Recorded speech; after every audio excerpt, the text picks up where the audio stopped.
नमस्कार मित्रांनो, घटनेचा अभ्यास करत असताना जी घटनेची ऐतिहासिक पार्श्वभूमी आहे ती पार्श्वभूमी खूप महत्त्वाची आहे आणि ते कंपनीच्या राजवटीवरची ब्रिटिश सरकारने जे नियंत्रणासाठी जे कायदे केले होते त्याच्यामध्ये जो 1773चा जो नियामक कायदा आहे म्हणजेच अर्थात रेग्युलेटिंग ॲक्ट तो खूप महत्त्वाचा आहे।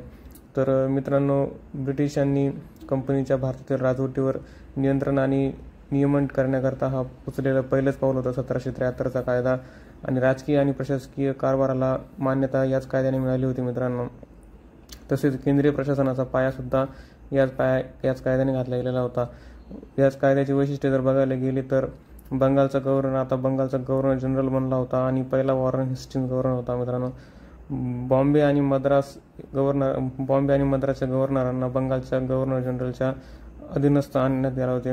आधी हे तिन्ही प्रेसिडेन्सी वेगवेगळ्या होत्या।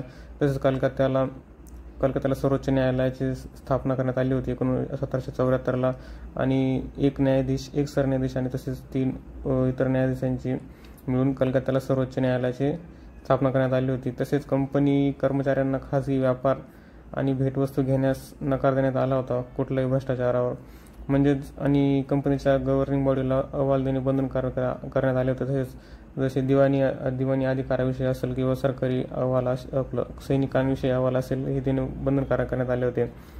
थोडक्यात मित्रांनो, ब्रिटिश सरकारने कंपनीच्या राजवटीवर नियंत्रण ठेवण्यासाठी 1773चा हा कायदा केला होता। तर पुढचे कायदे आपण नेक्स्ट व्हिडिओमध्ये बघू। धन्यवाद।